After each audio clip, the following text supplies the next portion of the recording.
নতুন করে উত্তপ্ত বিকাশ ভবন চত্বর। ব্যারিকেড ভেঙে ফেললেন চাকরি শিক্ষকরা। ব্যারিকেড ভেঙে রাস্তায় আন্দোলনকারীরা। পুলিশের সামনেই ভাঙা হলো ব্যারিকেড।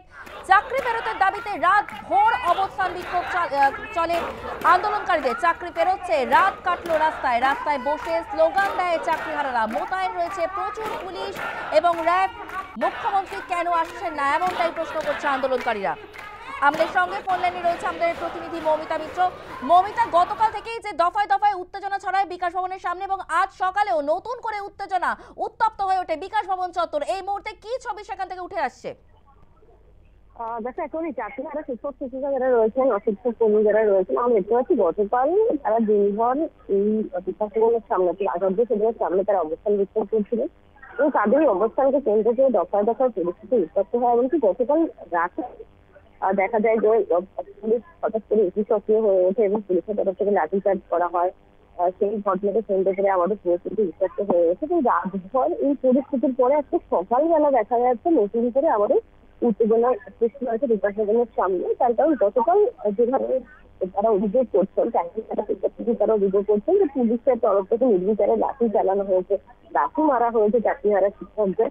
এবং আজকে সকালে নতুন করে আমাদের একটা উত্তেজনার পরিস্থিতি তৈরি হয়েছে। খুব স্বাভাবিকভাবেই শিক্ষক শিক্ষিকাদের মধ্যে একটা ক্ষোভ রয়েছে। তাদের বক্তব্য যে গতকাল রাতভর বহিরাগত কিছু দুষ্কৃতীরা যারা এখানে অবস্থান করেছিলেন, রীতিমতো তাদের উপরে নজরদারি করা হচ্ছিল, বাইক বাহিনীর দৌরাত্মের অভিযোগ তারা করছেন এবং পুলিশের তরফ থেকে মার খাওয়ার পরে, জলাধাক্কা খাওয়ার পরে রাতে তারা যখন অবস্থান বিক্ষোভ করছিল সেই সময় এই বাইক বাহিনীরা বহিরাগত দুষ্কৃতীরা দৌরাত্ম চালানোর অভিযোগ এবং স্বাভাবিকভাবে সেই ক্ষোভের বহিঃপ্রকাশ আজকে সকালবেলাও দেখা যাচ্ছে। চাকরিহারা শিক্ষক শিক্ষিকারা তারা একেবারে বিকাশ ভবনের যে মূল গেট, সেই গেট ভেঙে ভেতরে প্রবেশ করার চেষ্টা করেন, একেবারে রিবন জাতীয় স্লোগান দিচ্ছেন তারা। সব মিলিয়ে আজকে সকাল থেকে আবারও নতুন করে উত্তেজনাকর পরিস্থিতি তৈরি হয়েছে এবং গতকাল রাতে রীতিমতো সাইরেন বাজানো হচ্ছিল। সাইরেন বাজিয়ে পুলিশ ছত্রভঙ্গ করার চেষ্টা করে যারা অবস্থানরত বিক্ষোভ দেখাচ্ছিলেন, যারা শিক্ষক শিক্ষিকারা চাকরিহারা তাদেরকে হটানোর চেষ্টা করা এবং নির্বিচারে তাদের উপরে লাঠিচার্জ করা হয়েছে, মারা হয়েছে, এমনটাই ছবিও সামনে এসেছে বা অভিযোগও তারা করছেন। সকাল থেকে কিন্তু আবার একই রকম পরিস্থিতি বিকাশ ভবনের সামনে।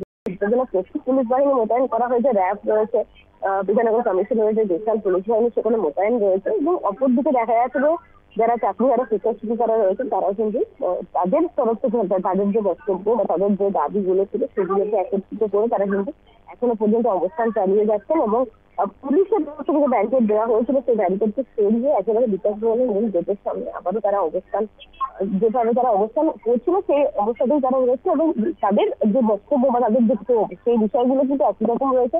সেক্ষেত্রে আজকে পরবর্তীকালে পরিস্থিতি কিন্তু আবারও উত্তপ্ত হতে পারে, এই আশঙ্কাতেই প্রচুর পুলিশ বাহিনী মোতায়েন রাখা হয়েছে। সকাল থেকে রীতিমতো উত্তেজনাকর পরিস্থিতি হয়ে রয়েছে বিকাশ ভবন চত্বরে। ধন্যবাদ মৌমিতা।